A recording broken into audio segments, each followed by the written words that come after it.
tahun 2001 ketika saya berumur 20 tahun, saya mengalami pengalaman yang luar biasa dari Tuhan. Ketika saya berada di doa syafaat di gereja saya, asal saya dari Semarang. Jadi ketika itu kami dilawat secara luar biasa dan Roh Kudus bekerja secara luar biasa di situ. Dan saya dilawat Tuhan, saya berbahasa lidah, berbahasa roh dengan bahasa-bahasa yang baru yang dari Tuhan. Sampai pada akhir dari ibadah saya tetap tidak bisa berhenti bahasa rohnya gitu ya. Dan saya sendiri bingung waktu itu karena itu hal yang awam dan baru bagi saya gitu. Dan waktu akhir ibadah itu saya tetap tidak bisa berbahasa Indonesia, saya tetap berbahasa roh. Saya dalam hati doa terus kepada Tuhan gitu ya, Tuhan ini kayaknya ada yang salah dengan diri saya, kata saya gitu ya. Sampai semua teman-teman saya sharing, mereka sharing tentang apa yang mereka dapat dalam doa. Sementara saya sendiri cuma senyum dan saya bilang, Tuhan kok ada yang aneh ya dalam diri saya bilang gitu. Sampai akhir dari ibadah dan saya pulang ke rumah, tetap saya nggak bisa berbahasa Indonesia. Dan waktu itu tentu saja mami saya bingung gitu ya, bingung kok anaknya dari rumah ke gereja baik-baik aja nih, dari gereja ke rumah keadaannya aneh gitu ya. Dan saya cuma tulis surat ke mami saya, Mam jangan khawatir, ini tuh adalah proses dari Tuhan, kata saya gitu ya. Walaupun dalam hati saya juga bingung juga, kacau gitu ya. Besok bagaimana, saya harus kuliah, saya harus bekerja, harus ngelesin anak-anak gitu ya. Pada malam hari itu juga ketika saya ada dalam kebingungan, saya ada di depan kamar, saya meletakkan kepala saya di meja belajar gitu ya. Saya senderan, saya mikir, Tuhan besok gimana ya, saya gak bisa bahasa Indonesia, saya harus kuliah, saya harus ngelesin, saya harus kerja gitu ya. Karena mami saya dulu single parent dan saya udah kehilangan papi saya udah meninggal waktu itu. Saya masih terus bergumul, berdoa dalam hati. Dan tepat pada jam 10 malam pada waktu itu, saya merasakan di rumah saya itu atmosfernya berbeda gitu ya. Saya bingung loh, kok tiba-tiba saya jantung saya tuh berdegup kencang gitu ya.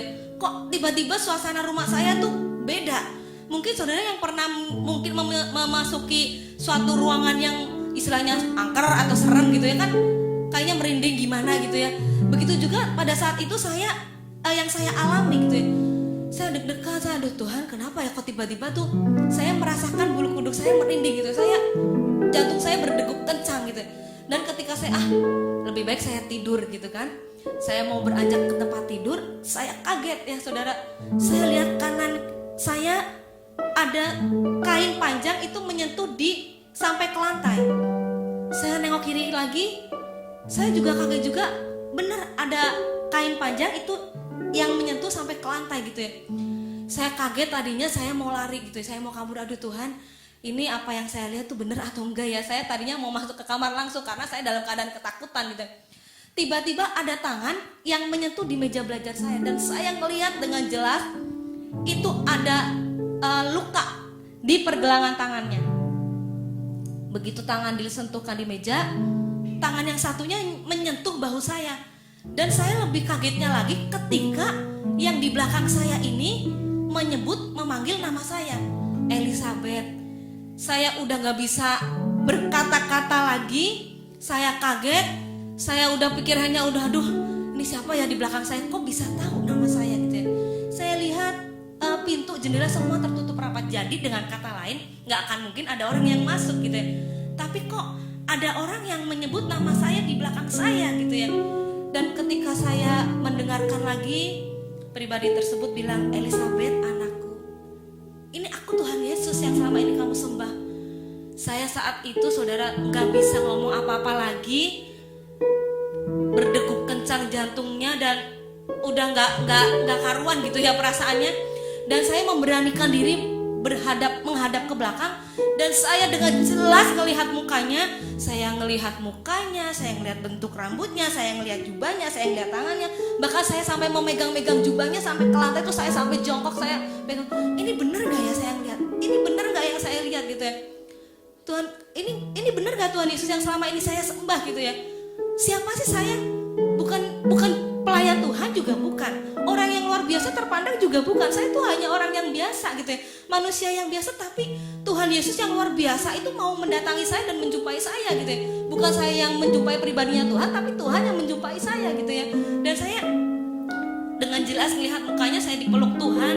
Saya merasakan figur Bapa itu kembali ke dalam kehidupan saya. Saya merasakan kasih Bapa, dan bahkan saya seakan-akan seperti tidak percaya, saya memasukkan jari tangan saya tuh ke lubang bekas paku Tuhan gitu ya. Dan saya juga dengan jelas melihat kaki Tuhan yang berlubang paku tuh, saya dengan jelas melihat semuanya. Dan Tuhan bilang, apa yang kamu alami ke depan itu adalah proses dari aku, kata Tuhan. Dan saya cuma bisa menganggukkan kepala aja. Saya bersuka cita, saya menangis. Sudah nggak bisa berkata apa-apa lagi. Apa sih yang mau kita katain kalau kita udah ketemu sama Tuhan gitu loh.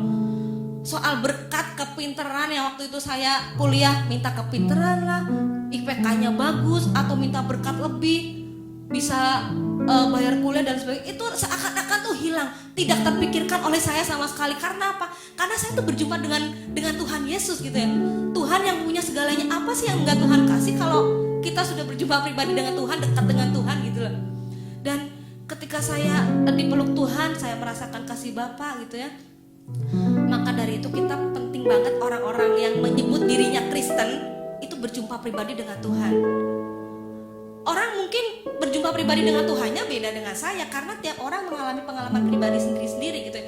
Nggak harus orang yang berjumpa langsung dengan Tuhan gitu aja, nggak harus begitu juga. Mungkin dalam doa, mungkin melalui firman, mungkin ditegur firman, melalui hamba Tuhan dan lain sebagainya. Jadi penting banget orang tuh berjumpa pribadi dengan Tuhan. Kalau yang belum pernah berjumpa pribadi dengan Tuhan, sekarang waktunya untuk berjumpa pribadi dengan Tuhan. Dan waktu Tuhan sudah pergi menghilang, saya tetap beraktivitas seperti biasa. Saya mengalami proses dari Tuhan, tetap gak bisa bahasa Indonesia. Selama 40 hari 40 malam saya juga gak bisa makan, gak bisa minum. Bukan karena saya gak pengen makan, gak pengen minum. Secara manusia sih ada pengen makan, pengen minum gitu ya. Tapi gak tahu kenapa tuh seperti ada sekat di tenggorokan saya. Jadi ketika air masuk juga gak bisa masuk ke tenggorokan gitu ya. Jadi selama 40 hari 40 malam saya gak bisa makan, gak bisa minum gitu ya. Dan hari ketiga waktu saya ngalamin proses itu, pembina saya telepon dari, karena kami berjauhan, tepatnya saya di Semarang, beliau di Subang. Beliau telepon saya, mendoakan saya, dan beliau juga dapat hal yang sama, bahwa saya harus ngalamin proses dari Tuhan tuh selama 40 hari. Jadi klop gitu ya, pas konfirmasi dari Tuhan gitu ya, tepat gitu ya. Dan selama 40 hari saya mengalami proses ini, Tuhan selalu menyediakan secara luar biasa, mengatur secara luar biasa. Baik saya harus kuliah yang harusnya naik angkutan kota, tapi Tuhan selalu menyediakan tempat di belakang supir. Jadi saya gak harus teriak-teriak kiri atau stop karena saya gak bisa bahasa Indonesia gitu ya. Dan kan gak mungkin ya saya ngomongnya pakai bahasa Arab ke Pak supir angkot, kan gak mungkin gitu ya. Jadi jangankan ke supir angkot, ke yang sesama anak Tuhan juga gak akan ngerti bahasa Arab. Iblis juga gak akan ngerti kita ngomong bahasa Arab. Makanya penting banget loh dipenuhi dengan Roh Kudus, berbahasa Arab, karena itu koneksi kita dengan Tuhan. Jadi cuma kita dan Tuhan yang tahu keluhan hati kita, ungkapan hati kita, curhatan hati kita. Mungkin kita kalau curhat ke orang kan, aduh takutnya orangnya ember gitu ya, atau suka nyebarin gosip dan lain sebagainya. Tapi kalau kita ketemu pribadi dengan Tuhan, dipenuhkan dengan Roh Kudus, berbahasa roh, itu cuma kita dan Tuhan yang tahu gitu ya. Dan kita itu terkoneksi langsung dengan Tuhan. Kita bisa curhat, kita bisa bebas ngungkapin apa aja ke Tuhan gitu ya. Dan selama itu juga saya harus ngelesin anak-anak juga, puji Tuhan, Tuhan atur secara luar biasa. Tidak ada pelajaran teori yang harus diberikan, jadi saya cuma ngasih pelajaran matematika aja. Dan selama 40 hari itu Tuhan membawa saya ke tempat-tempat yang gak pernah saya duga sebelumnya dan tidak terpikirkan oleh pikiran saya gitu ya. Ketika saya ada di gereja atau ada di rumah, saya sedang berdoa, saya sedang menyembah Tuhan, saya sadar bukan orang yang pingsan. Jadi saya nggak pingsan, nggak sadarkan diri, enggak. Saya sadar, sepenuhnya sadar bahwa tubuh saya ada di gereja atau tubuh saya ada di rumah gitu ya. Tapi roh saya dibawa Tuhan ke tempat yang lain. Dan ketika saya dibawa ke tempat lain, itu pertama kali saya melihat tuh hal-hal yang mengerikan gitu ya. Karena yang gak tahan itu teriakannya, lengkingannya, itu orang rata-rata berbicara gini, Tuhan Saya pertama kaget ya saudara, karena kok ada orang yang teriak-teriak minta tolong gitu ya. Dan saya dengan jelas melihat tuh orang di situ, jutaan orang itu ada di dalam lautan api. Bayangin, di dalam lautan api itu dari ujung kaki ke ujung kepala tuh sampai habis dibakar api, anehnya tuh tumbuh lagi gitu ya. Dan itu terus menerus, nggak ada kata-kata berhenti atau istirahat atau aduh saya capek dibakar api, enggak. Jadi itu hukumannya kekal gitu ya. Dan tempat itu adalah neraka, di mana memang ya dan amin firman Tuhan, hukumannya kekal, apinya tidak pernah padam gitu ya. Jadi saya lihat di situ ada orang jutaan dibakar sama lautan api, tapi anehnya tumbuh lagi tubuhnya, kembali lagi dibakar oleh lautan api gitu ya. Dan Tuhan bilang ini untuk orang-orang yang tidak percaya kepada Tuhan Yesus Kristus sebagai Tuhan dan Juru Selamat gitu ya. Jadi jelas, mau orang baiknya kayak gimana pun, gak pernah berbuat jahat, gak pernah nyakitin orang, tapi kalau tidak percaya kepada Tuhan Yesus Kristus sebagai Tuhan dan Juru Selamat, tetap masuknya ke neraka gitu ya. Dan waktu saya jalan di tempat itu ada di sebelah kiri saya, dan ketika saya ngelihat di sebelah kanan saya juga ngelihat jutaan orang. Itu orang-orang tuh digerogotin oleh ulat-ulat. Satu orang digerogotin sama ulat-ulat, gede-gede ulatnya ya saudara ya. Dan itu benar-benar seperti sesuai firman Tuhan. Tepat banget firman Tuhan bahwa ulatnya di sana tidak pernah mati. Itu benar banget saya ngelihat. Dan itu orang-orang digerogotin ulat dari ujung kaki sampai kepala. Dan anehnya tumbuh lagi tubuhnya, digerogotin lagi, dan itu terus menerus, nggak ada kata-kata berhenti gitu ya. Dan di neraka itu jalannya itu seperti ketika kita nginjek tahu daging mentah ya. Kalau kita nginjek itu kan kayaknya kenyal-kenyal gitu ya. Tapi begitu diangkat itu sepatu saya tuh di bawahnya tuh kayak ada lendir-lendir gitu ya. Kayak ada maaf kata lendir-lendir ingus gitu ya, nempel-nempel, dan itu bau banget. Pasar ikan juga kalah baunya sama neraka gitu ya. Dan yang jelas teriakannya yang gak saya tahan gitu ya. Dan saya tanya Tuhan, orang yang di sebelah kanan saya itu apakah orang yang gak percaya juga kepada Tuhan, kata saya gitu. Dan Tuhan bilang, orang yang di sebelah kananmu ini adalah orang-orang yang mengaku dirinya Kristen, percaya Tuhan, tapi di akhir hidupnya sudah berbalik dari Tuhan, tidak percaya lagi kepada Tuhan. Entah itu karena kekecewaan, udah gak usah pelayanan lagi, masih mending meninggalkan pelayanan. Ini ujung-ujungnya meninggalkan Tuhan. Banyak sekali hari-hari ini tuh orang-orang yang meninggalkan Tuhan karena kekecewaan, harta, pasangan hidup, dan lain sebagainya. Kalau sampai akhir hidup gak bertobat, tetap dalam keadaan yang tidak percaya lagi kepada Tuhan, ya nanti masuknya ke neraka, digerogotin oleh ulat-ulat. Dan waktu saya dibawa oleh Tuhan ke tempat yang lebih dalam lagi, di situ saya lihat ada seperti sisi jalan dibagi dua sisi, kanan dan kiri gitu ya. Dan itu di jalan-jalan itu ada bentuk-bentuk seperti sel penjara. Di situ saya melihat satu penjara itu ada satu orang, dan masing-masing penjara itu satu orang. Dan di situ saya lihat antara penjara satu dan penjara yang satunya lagi itu berbeda-beda gitu ya hukumannya. Saya di sisi lain saya ngelihat ada orang yang matanya dicungkil gitu sampai bola matanya jatuh. Terus anehnya bola matanya tumbuh lagi, dicungkil lagi, tumbuh lagi gitu ya. Dan di sisi lain saya juga ngelihat ada orang yang tangannya dipotong-potong sampai habis gitu ya. Orang teriak kesakitan, tapi anehnya tumbuh lagi tangannya, dipotong-potong lagi. Di sisi yang lainnya lagi ada orang yang lidahnya dipotong-potong, tumbuh lagi lidahnya dipotong-potong lagi gitu ya. Saya tanya Tuhan, ini tuh hukuman buat apa gitu, buat siapa? Dan Tuhan bilang, ini bukan buat orang yang tidak percaya Tuhan. Kalau orang yang tidak percaya Tuhan dengan jelas tadi masuknya ke lautan api. Tapi untuk orang-orang yang masuk ke dalam sel penjara ini satu persatu, itu Tuhan bilang untuk orang yang menyebut dirinya Kristen, tapi hidupnya tidak sesuai dengan firman Tuhan. Kita diberikan anggota tubuh yang lengkap, bisa memuji Tuhan, memuliakan Tuhan. Itu gunakanlah untuk kemuliaan Tuhan semuanya gitu. Jadi Tuhan mau setiap kita itu mempertanggungjawabkan anggota tubuh kita di hadapan Tuhan. Mata yang harusnya digunakan untuk membaca firman Tuhan, melihat hal-hal yang baik, tapi ini digunakan untuk menonton video porno, situs internet, melihat hal-hal percabulan dan lain sebagainya. Kalau sampai air hidup gak bertobat, ya nanti masuknya ke neraka gitu ya.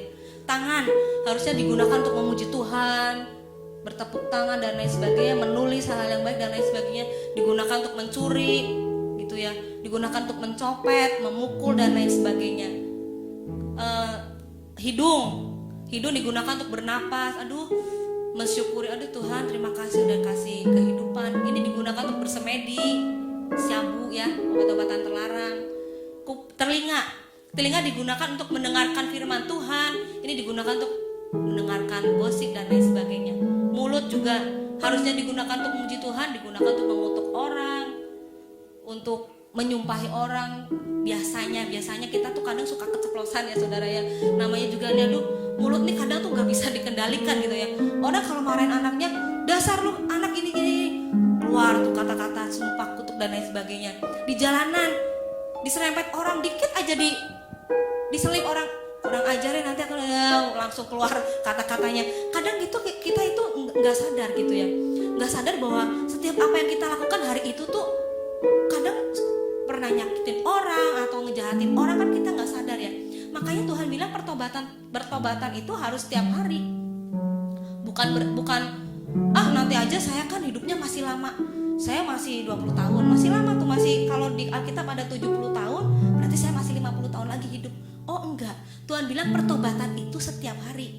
Karena kita gini loh, apa yang kita lakukan sepanjang hari ini tuh kita kadang gak sadar kalau kita pernah nyakitin orang atau kita pernah membuat orang kecewa dan lain sebagainya. Makanya pertobatan harus setiap hari, Tuhan begitu. Dan saya juga dibawa oleh Tuhan tuh ke tempat yang lebih dalam lagi, dan ini tempat yang paling panas kata Tuhan, paling dalam, paling panas, dan ini pusatnya neraka kata Tuhan, itu jantungnya neraka. Dan di situ saya melihat orang yang diikat dua-dua, ada laki dengan laki, perempuan dengan perempuan, dan ketika diikat itu tubuhnya tuh dimasukin seperti lautan belerang. Tahu ya kalau misalnya kamu belerang kan panas yang mendidih. Ini di neraka tuh lebih dari itu panasnya. Jadi begitu dimasukin, itu tubuh itu mengelupas pelan-pelan, dan itu tubuh itu bisa meleleh pelan-pelan gitu ya, seperti lilin sampai akhirnya habis. Dan anehnya tumbuh lagi, dicelupin lagi ke lautan belerang itu, dan akhirnya tumbuh lagi gitu ya.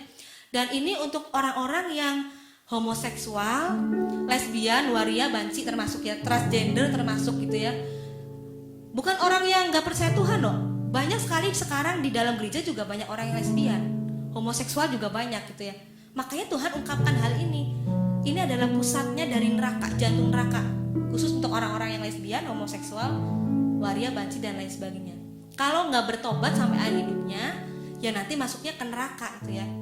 Dan di situ juga saya melihat ada tempat seperti sel-sel juga, ada di situ diisi oleh satu orang.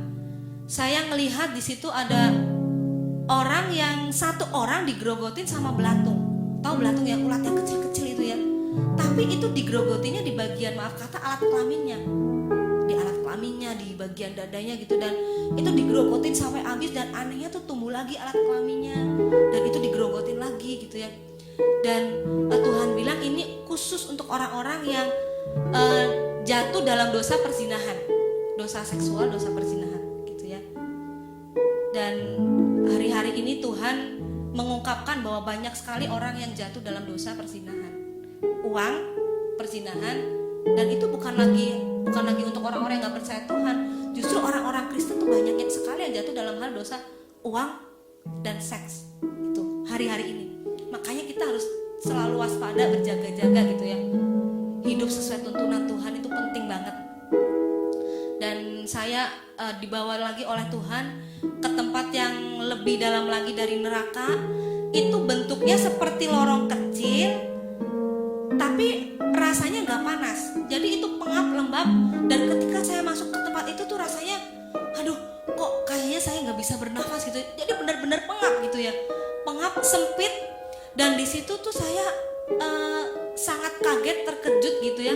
Ketika saya mendengar itu iblis tuh teriak-teriak, ayo kamu di dunia bisa khotbah, kamu bisa melayani Tuhan, kamu bisa menginjil, kamu harus di sini harus menginjil dong, harus melayani Tuhan, berkhotbah. Saya cuma bengong saudara di sana. Di neraka itu saya cuma kok ada kata-kata menginjil, berkhotbah, melayani Tuhan. Kalau udah ada kata-kata berkhotbah, menginjil dan melayani Tuhan, berarti orangnya bukan orang jemaat biasa. Itu berarti pasti pelayan Tuhan, pendeta, penginjil, atau orang-orang yang sangat luar biasa dipakai Tuhan. Saya bingung loh, kok bisa masuk ke neraka? Kayaknya ini ada hal yang salah, kata saya gitu ya. Tapi Tuhan bilang enggak. Apa yang kamu lihat itu enggak ada yang salah, kata Tuhan. Emang banyak sekali hamba-hamba Tuhan yang mengaku dirinya hamba Tuhan, pelayan Tuhan tuh masuk ke neraka gitu ya. Saya pikir orang yang mengaku dirinya hamba Tuhan tuh adalah orang yang suci, kata saya gitu. Orang yang puasanya rajin, doanya juga hebat gitu ya. Kalau tumpang tangan orang sakit sembuh. Mungkin lagi pengurapan orang bisa terpental jauh, mungkin begitu ya. Pada rebah semua gitu ya. Tapi kok masuknya ke neraka ya Tuhan ya? Tuhan cuma bilang gini, hamba Tuhan, pelayan Tuhan, tahu soal firman Tuhan, memberitakan firman Tuhan, tetapi tidak hidup dalam firman Tuhan, tidak hidup sesuai dengan firman Tuhan. Jadi yang Tuhan lihat itu bukan ketika kita melayani Tuhan. Kalau kayak saya bersaksi gini, saudara mungkin lihat saya, aduh hidupnya kudus ya, hebat nih orang dibawa ke surga neraka. Tapi kan saudara nggak tahu hidup saya sehari-hari, benar? Tapi yang Tuhan lihat, makanya Tuhan lihat itu kehidupan kita sehari-hari. Hidup kita sehari-hari itu sesuai nggak dengan firman Tuhan? Jangan kita bisa menyampaikan firman Tuhan, jangan berdosa, jangan berzina. Nggak taunya di tempat lain punya istri simpenan atau selingkuh dan lain sebagainya. Jangan melakukan kekerasan, di rumahnya ada KDRT gitu ya, kekerasan dalam rumah tangga. Jangan mencuri dong. Nggak taunya dia mencuri dalam segala hal, termasuk mencuri perpuluhan dan lain sebagainya gitu ya. Mencuri itu bukan hanya mencuri yang kelihatan, tapi ya mencuri yang tidak kelihatan juga disebut mencuri, mencopet, mencuri perpuluhan dan lain sebagainya gitu ya. Jadi Tuhan lihat itu kehidupan kita sehari-hari, bukan saat kita di mimbar atau di depan umum atau di gereja. Orang kalau di gereja rata-rata yakin, percaya pasti hidup kudus, pasti kelihatan kudus semua, suci semua nih. Kalau ketemu orang shalom, kan nggak tahu hatinya. Oh hatinya penuh dengan akar pahit, kebencian. Orang yang benci, akar pahit itu nggak akan masuk ke dalam kerajaan surga. Yang jelas orang yang pahit hati, banyak kecewa, sakit hati, pasti masuknya ke neraka gitu ya. Makanya setiap hidup kita sehari-hari, dalam kehidupan kita sehari-hari, perlu banget kita minta tuntunan Tuhan supaya hidup kita tuh sesuai dengan firman Tuhan gitu ya. Jangan sampai ketika tiba-tiba Tuhan panggil kita pulang, kita dalam keadaan yang gak siap, hatinya penuh dengan kekecewaan, akar pahit. Ya yang pasti masuknya ke neraka nanti gitu. Karena di surga gak ada sakit hati saudara. Di surga tuh benar-benar kudus dan mulia, suci gitu ya. Dosa sedikit pun tidak ada di surga. Makanya orang-orang yang tidak kudus hidupnya, biarpun yang gak kelihatan, kan sakit hati gak kelihatan ya. Kayaknya orangnya baik-baik aja tapi hatinya penuh dengan kepahitan, kebencian. Itu kan gak kelihatan kebencian. Tapi Tuhan tahu hati kita gitu. Dan saya dibawa ke neraka itu gak satu hari langsung dibawa ke neraka semuanya, karena neraka tuh luas banget gitu ya saudara ya. Jadi saya dibawa ke neraka tuh ada beberapa hari, dan ketika saya dibawa Tuhan ke tempat yang lebih bagus lagi, yang beda dari yang sebelumnya, ketika saya diangkat oleh Tuhan, saya melihat ke bawah, jadi neraka itu di bawah letaknya. Dan neraka itu petanya bagannya itu seperti tubuh manusia. Jadi bentuknya seperti orang yang disalib. Kakinya lurus bawah, rapet gitu ya, dan tangannya itu sisi kanan dan kiri seperti yang Tuhan Yesus disalib aja gitu. Saya pikir kok bentuknya seperti Tuhan Yesus yang disalib ya. Jadi sebenarnya Tuhan mau berpesan kepada kita bahwa aku tuh sebenarnya udah mati di kayu salib tuh untuk menebus dosa kita semua gitu, untuk menebus dosa umatku semua. Jadi jangan sampai perbuatan sikap kita itu menyalibkan Tuhan untuk yang kedua kalinya, dengan pikiran kita, dengan perbuatan tangan kita, dengan perbuatan kaki kita. Jangan sampai kita mengecewakan Tuhan gitu ya. Jadi ketika saya melihat peta neraka itu, saya pertama kali masuk ke neraka itu melalui pintu yang bentuknya seperti mulut. Makanya hati-hati tuh dengan mulut, dengan perkataan kita. Karena dengan mulut kita bisa memuji Tuhan, dengan mulut juga kita bisa mengutuk orang gitu ya, mengeluarkan kata-kata sumpah dan lain sebagainya. Dan bagian yang untuk orang-orang yang tidak percaya kepada Tuhan, sebagai Tuhan dan Juru Selamat itu ada di bagian kepala dan sampai ke leher sini, bagian kiri. Ya, kalau yang percaya kepada Tuhan tapi berbalik dari Tuhan, murtad istilahnya begitu, itu ada di bagian kanan kepala sampai leher kanan. Gitu ya. Kalau untuk orang-orang yang mengaku dirinya Kristen, dihukum oleh Tuhan, tangannya dipotong-potong, mulutnya disobek-sobek dan lain sebagainya, itu ada di sisi kanan dan kiri bagian tangan, gitu ya. Kalau tadi yang untuk homoseksual, lesbian, transgender dan sebagainya, itu ada di jantung neraka, itu pusat paling panas ya. Dan untuk orang yang jatuh ke dalam dosa perzinahan seksual itu ada di bagian yang pinggang ke bawah sampai ke alat kelamin ya. Dan kalau yang hamba Tuhan dan lain sebagainya itu bagian kaki sampai ke ujung, paling gelap itu berarti benar-benar tuh paling pengap gitu ya. Dan ketika saya melihat itu, setelah itu saya dibawa oleh Tuhan ke tempat yang berbeda lagi, tempat yang bagus banget, indah, gak pernah saya jumpai sebelumnya di dunia gitu ya. Ketika pintu gerbang terbuka, aduh Tuhan, rasanya saya gak mau pulang lagi gitu ya. Ketika saya masuk, itu begitu masuk itu bagian pertama yang saya injek itu seperti pasir-pasir kaca bentuknya. Ya, yang saya injek itu lantainya bukan lantai sih ya, seperti jalanan ya. Jalanan itu seperti pasir-pasir kaca bentuknya. Dan di sisi yang sebelah kanan itu saya ngelihat itu ada rumput-rumput hijau, bunga-bunga, taman gitu ya. Bagus banget. Dan ketika bunganya dipetik, itu bunganya tumbuh lagi. Dan itu kalau dipetik lagi tumbuh lagi. Jadi di surga itu nggak ada kata-kata musiman, nggak ada kata-kata gugur, nggak ada kata-kata mati. Di surga itu hidup kekal, saudara. Jadi dengan kata-kata lain, setiap kita ini buah-buah rohnya harus jangan musiman. Jangan kalau kita lagi nggak enak hati, nggak keluar tuh kasihnya, sabarnya nggak keluar gitu ya. Tapi kalau pas kita lagi seneng, aduh senengnya diberkati Tuhan, aduh baik banget ke orang gitu ya. Enggak, Tuhan nggak mau seperti itu.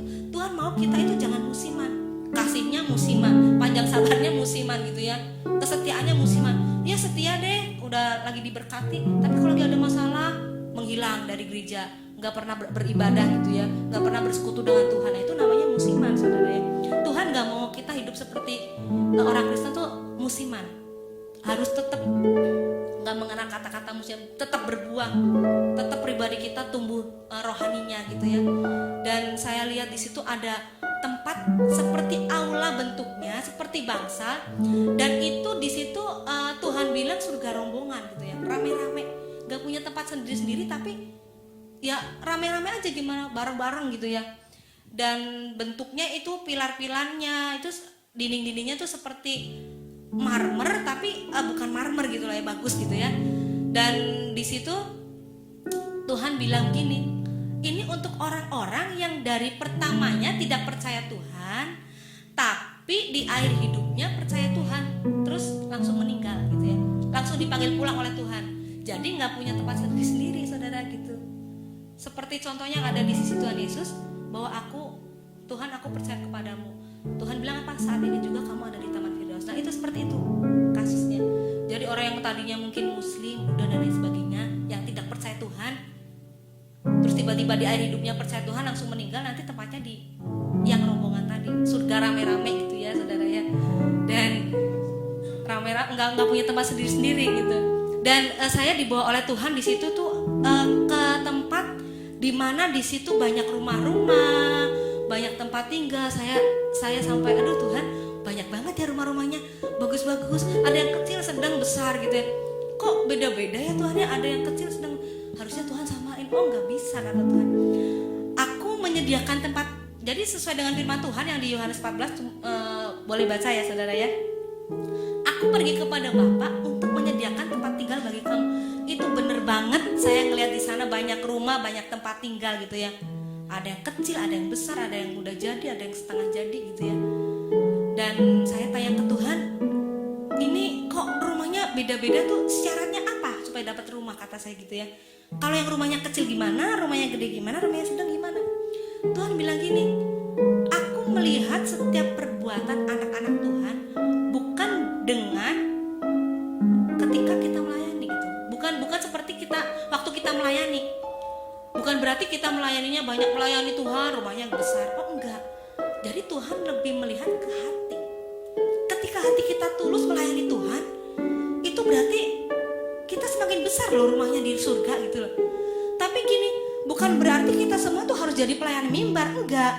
Tuhan memberikan kepada kita kan karunia dan talenta masing-masing, bener ya? Nggak mungkin orang nggak dikasih talenta sama Tuhan, nggak mungkin. Saya percaya semua orang punya talenta dan karunia masing-masing.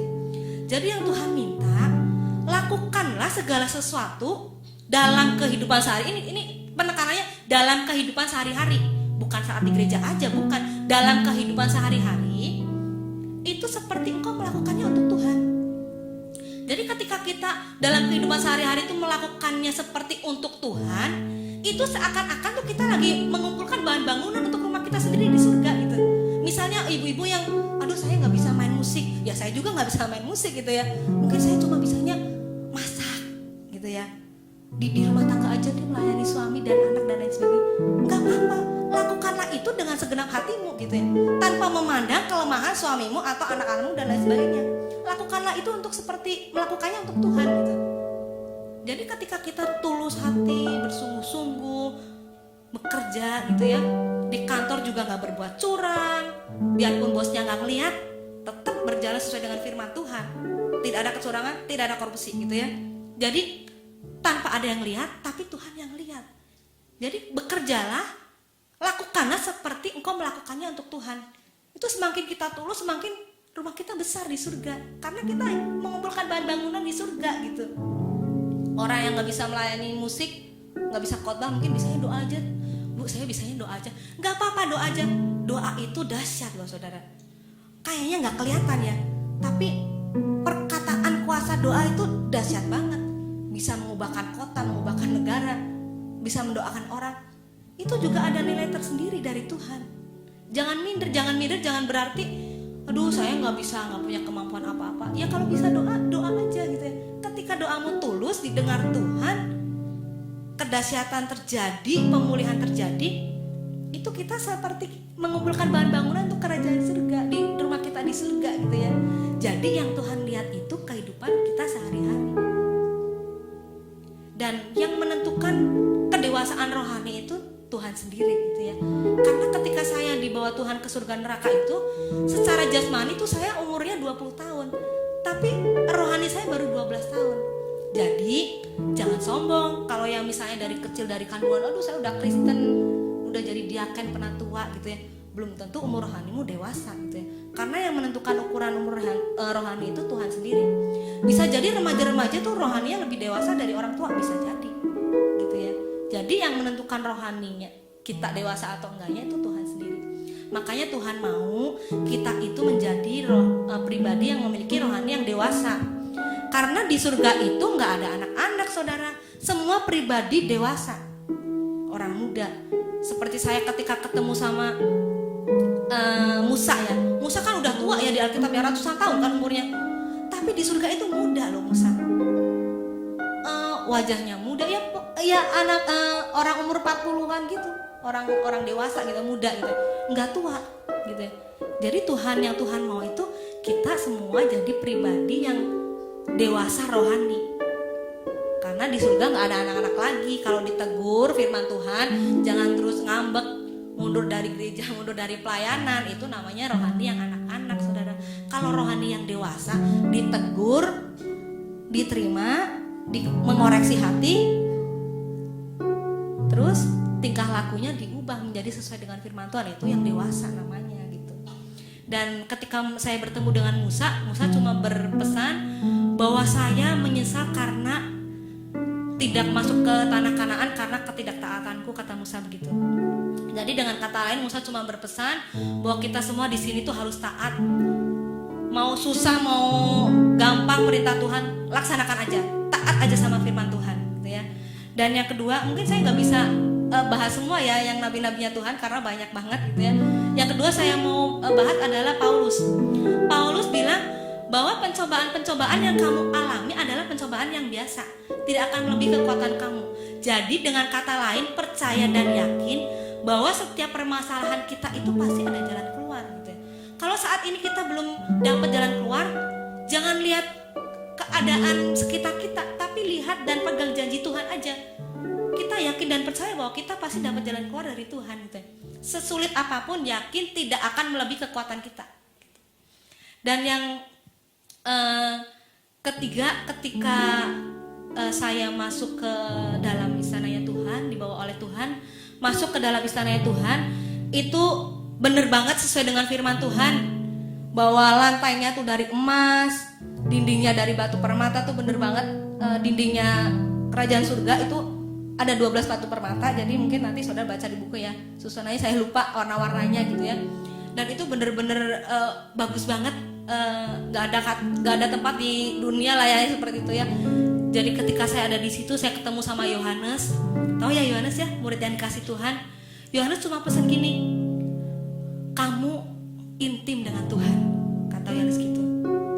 Jangan minta apapun dari pribadi Tuhan, intim aja, dekat aja dengan Tuhan. Dengan kata lain apa saudara? Kalau kita udah intim dengan Tuhan, apa sih yang gak Tuhan kasih? Tuhan kan yang punya segalanya, bener gak? Gak usah yang kita minta-minta gimana gitu ya. Orang yang suka merengek meminta itu tandanya masih anak kecil saudara. Kalau misalnya kita gak usah kita minta, tapi kita inginkan pribadinya Tuhan, apa yang di pikiran kita tuh Tuhan tahu. Tuhan sediakan sesuai dengan kebutuhan kita, sesuai dengan kehendak Tuhan gitu. Dan di surga itu bentuknya seperti balkon-balkon ya. Jadi seperti kalau orang nonton sepak bola di lapangan itu kan bentuknya tangga-tangga gitu ya. Di situ juga ada orang-orang yang pujian, penyembahan. Jadi yang di firman Tuhan itu pujian, penyembahan siang dan malam, itu bener banget, nggak ada kata-kata capek, nggak ada kata-kata istirahat, itu bener banget. Jadi di surga istananya Tuhan itu berisi pujian, penyembahan siang dan malam, terus menerus, nggak ada kata-kata aduh bosan menyembah Tuhan, nggak ada gitu ya. Jadi semakin kita dekat dengan Tuhan, semakin kita intim dengan Tuhan, tempat kita tuh semakin bagus di surga, semakin besar. Bisa jadi kita ditempatkan di istana Tuhan, bisa jadi nggak? Bisa jadi gitu ya. Jadi di istananya Tuhan tuh juga ada malaikat. Yang satu, ada 2 bagian malaikat ya. Yang satu khusus untuk pujian penyembahan, jadi itu tidak ada sayapnya. Kalau yang satu ada sayapnya tuh untuk peperangan rohani gitu ya. Jadi kalau yang nggak ada sayapnya tuh di malaikat itu sendiri tuh ada berbagai alat musik, ada trompet, harpa dan lain sebagainya. Itu memang khusus untuk memuji dan menyembah Tuhan di situ ya. Dan ketika saya dibawa oleh Tuhan keluar dari istana Tuhan, saya tuh berjumpa dengan Raja Daud. Raja Daud tahu ya? Itu raja yang luar biasa. Tuhan sendiri sampai memuji Raja Daud loh. Kepadanya lah hatiku berkenan. Bayangin Raja Daud yang luar biasa, yang istilahnya semuanya yang kehidupan Raja Daud itu luar biasa, di peperangannya berhasil, diberkati Tuhan dan lain sebagainya. Tapi Raja Daud sendiri bilang, waktu saya berjumpa dengan Raja Daud sendiri bilang bahwa kalau aku masuk ke surga itu kasih karunia Tuhan. Bayangin Raja Daud yang luar biasa itu bilang kalau ke surga itu cuma kasih karunia Tuhan loh. Bagaimana dengan kita kalau kita hidupnya nggak sungguh-sungguh kepada Tuhan? Gampang banget jatuh ke dalam dosa, benar nggak saudara? Jangankan hitungan hari, dalam hitungan menit juga kita bisa jatuh dalam dosa gitu ya. Makanya kita harus berjaga-jaga gitu. Dan ketika saya berjumpa dengan Raja Daud, saya terus dibawa oleh Tuhan lagi ke tempat yang lain lagi. Ini tempat yang berbeda dengan tempat-tempat yang sebelumnya, karena ini bentuknya seperti gudang gitu ya, seperti gudang, seperti rumah, seperti gudang. Dan ini bentuknya di belakangnya istananya Tuhan, tapi nggak terpisah ya, nempel sama istananya Tuhan. Dan itu ada 2. Yang satu gudang, ketika saya masuk, saya ketika pertama kali dibawa masuk oleh Tuhan tuh, begitu masuk tuh saya kaget, kok bentuknya seperti ada rak-rak gitu ya, ada rak-rak gitu. Dan ketika saya lihat, Saya hampir aja kok kayak gini gitu ya bentuknya ya. Dan saya kalau saudara mau lihat tuh bentuknya seperti rak-rak, tapi di dalam rak-rak itu ternyata ada organ tubuh manusia. Ada mata, ada jantung, ada paru-paru. Saya waktu lihat tuh, kok kayak gini ya Tuhan bentuknya ya. Saya baru lihat itu gitu, dan di dalam gudang organ tubuh ini tuh rapi, teratur. Bagian depan mata, misalnya bagian sampingnya lagi jantung dan lain sebagainya. Dan Tuhan bilang ini adalah tempat di mana di sini sediakan spare part organ tubuh untuk anak-anak Tuhan. Jadi yang ngalamin sakit-sakit, mungkin jantung, percaya bahwa Tuhan tuh sebenarnya udah menyediakan organ tubuh yang baru.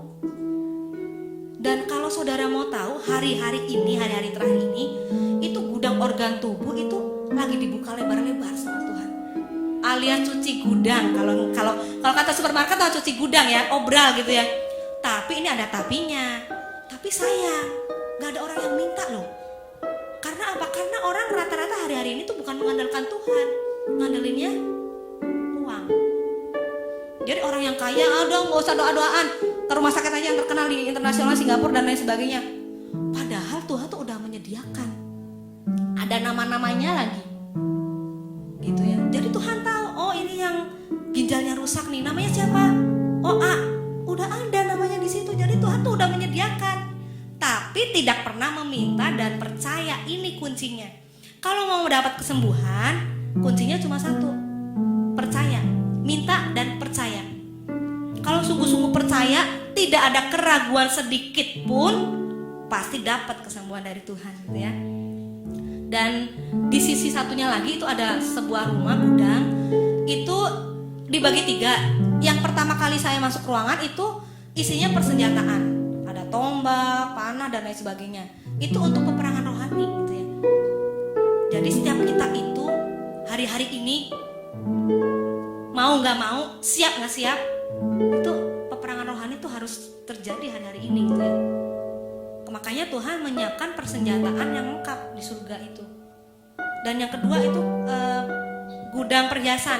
Perhiasan itu bukan berarti berlian, orang-orang pada kaya nanti pakai berlian gitu. Enggak.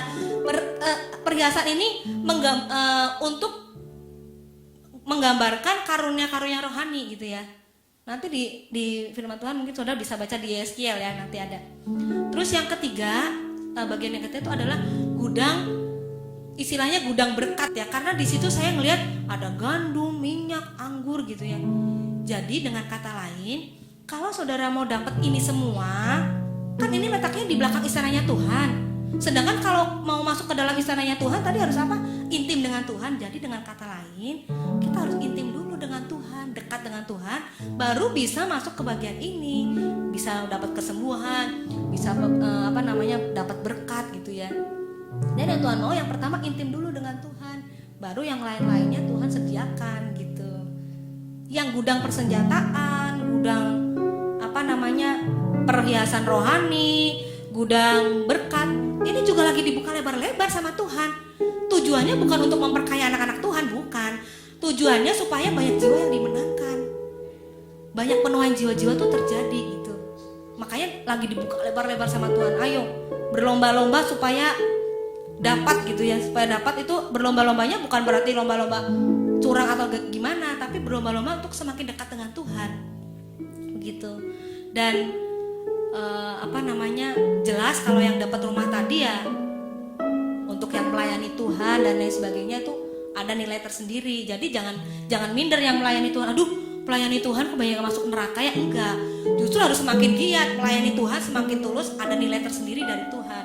Yang itu yang tadi Pak Sabta bilang dapat mahkota dari Tuhan. Karena yang ditinggal di bangsa nggak dapat mahkota. Kalau yang tinggal di rumah-rumah ini yang dapat mahkota gitu. Karena begitu kita percaya Tuhan, ngalamin proses hidup melayani Tuhan, itu Tuhan ada nilai tersendiri buat kita. Gitu, dapat mahkota, dapat rumah gitu ya. Dan puji Tuhan, waktu saya udah ngalamin ini semua, saya bersyukur, saya pikir Tuhan lebih baik jangan pulang ke dunia, kata saya gitu ya. Karena di surga tuh enak banget, aduh gak mikirin kuliah, kata saya gak mikirin uang, gak mikirin apa-apa. Kayaknya damai, sukacita gitu ya. Terus mungkin orang pada bertanya-tanya, kalau di surga tuh ngapain sih Bu? Mau ngapain juga, yang penting ketemu Tuhan Yesus. Bener? Sekarang kalau kita udah ketemu Tuhan Yesus, apa sih yang dipikirin? Mau mikirin apa coba? Kan kalau kita udah ketemu Raja di atas segala raja, udah ketemu yang punya surga, ya kita bersukacita aja, bergembira gitu ya. Boleh gak yang di Bangsal berkunjung ke istana Tuhan? Boleh kalau diundang. Kalau yang di rumah boleh ke istana Tuhan? Boleh kalau diundang juga. Tapi kalau yang di istananya Tuhan, ini boleh kemana-mana. Jadi dengan kata lain, kita harus semakin intim dengan Tuhan gitu. Supaya kita dapat tempatnya istananya Tuhan semua. Jangan cuma yang di rumah-rumah, tapi istananya Tuhan gitu loh. Terus pada hari terakhir saya ngalamin proses ini, hari ke-40, saya ada di hadapan Tuhan. Saya bilang, Tuhan, ini udah hari yang ke-40 nih kata saya tuh. Berarti besok saya udah boleh makan lagi, ngomong gitu ya. Nah, Tuhan di situ dengan pribadinya yang sangat megah, pakai jubah ungu, jubah kerajaan gitu ya, mahkotanya megah banget. Tiba-tiba Tuhan menunjukkan saya suatu hal. Ini yang penting. Ini karena hari-hari ini tuh terjadi gitu ya. Tuhan menunjukkan suatu bangunan bentuknya kotak. Saya pertama nggak ngerti, Tuhan, ini bangunan apa ya, kata saya gitu kan. Tuhan bilang gini, ini adalah bangunan bait suci yang ketiga. Nanti adanya di Israel. Kalau bangunan bait suci yang ketiga ini sudah terbangun di Israel, berarti tandanya aku segera datang, kata Tuhan begitu. Tapi sebelum bait suci yang ketiga ini dibangun, akan ada banyak sekali orang-orang yang bertobat. Dari yang tidak percaya Tuhan menjadi percaya Tuhan. Dari yang jauh dari Tuhan mendekat kembali ke Tuhan. Tapi jangan sampai yang udah dekat ke Tuhan jadi jauh dari Tuhan. Makanya di firman Tuhan ada, jangan sampai yang terdahulu menjadi yang terkemudian, yang terkemudian jadi yang terdahulu. Jangan sampai kita mau kalah gitu ya. Kita harus berlomba-lomba, berjuang supaya kita bertahan sampai akhir hidup kita. Itu bukan hanya dapat bangsal rumah, tapi kita boleh masuk ke istananya Tuhan. Berjuang gitu ya. Jadi banyak sekali sebelum bait suci yang ketiga ini dibangun, banyak sekali orang yang bertobat gitu ya. Dan ketika bait suci terbangun, saya lihat sendiri Tuhan memperlihatkan ada banyak kekacauan tuh yang di dunia gitu ya. Dimanapun ada terjadi kekacauan, dan saya melihat banyak orang-orang yang menghilang gitu ya. Saya bilang, Tuhan, kok tiba-tiba orang yang lagi main musik trik hilang, ada orang yang jalan hilang gitu ya, ada orang yang di rumah suami istri, suaminya hilang, istrinya masih ada, tapi ada orang yang masak tiba-tiba hilang gitu. Dan itu terjadi kekacauan yang luar biasa saudara di situ. Dan saya bilang, Tuhan, kok ada orang-orang yang menghilang gini? Tuhan bilang, ini namanya rapture. Jadi mau nggak mau, percaya nggak percaya, rapture itu ada, diangkat oleh Tuhan, disembunyikan. Untuk apa di rapture? Untuk kita terhindar dari masa antikris. Jadi ketika yang di rapture itu disembunyikan oleh Tuhan, diangkat oleh Tuhan, itu saya ngelihat di dunia juga, nggak cuma Indonesia, seluruh dunia itu banyak kekacauan terjadi gitu ya. Jadi saya ngelihat di situ situasinya ada orang yang dibunuh, ada orang yang percaya Tuhan atau enggak. Kalau percaya Tuhan mati, dibunuh, ditembak dan sebagainya. Itu terjadi hari-hari akhir gitu ya. Dan saya lihat dengan jelas gitu, loh Tuhan, kok mengerikan sekali ya. Jadi kalau kita mau di rapture tuh syaratnya apa, kata saya gitu ya. Kalau mau di rapture tuh syaratnya apa Tuhan? Itu karena banyak sekali, ini saya nggak nakut-nakutin ya. Ini Tuhan bilang harus segera terjadi dan akan terjadi dan sebentar lagi terjadi. Jadi kalau suaminya di rapture, belum tentu istrinya di rapture. Kalau suaminya masuk surga, belum tentu istrinya masuk surga. Jadi keselamatan itu pribadi. Di rapture oleh Tuhan juga pribadi. Jadi hubungan kita pribadi dengan Tuhan. Nggak bisa ikut orang tua, nggak bisa ikut anak nggak bisa ikut orang tua, suami nggak bisa ikut istri. Jadi masing-masing gitu ya. Jadi Tuhan bilang, makanya perlu sekali hari-hari ini tuh orang tuh hidup dalam tuntunan Roh Kudus. Dipenuhkan Roh Kudus, berhubungan pribadi dengan Roh Kudus dengan intim gitu ya. Itu syaratnya untuk kita di rapture bener-bener. Jadi Tuhan mau tuh kita orang Kristen tuh jangan jadi Kristen abu-abu gitu ya. Semangat enggak, dekat enggak, jauh enggak, ya tengah-tengah aja deh. Kalau ada orang ikut doa, kalau ada orang doa ikut doa, ada orang yang enggak berbuat ini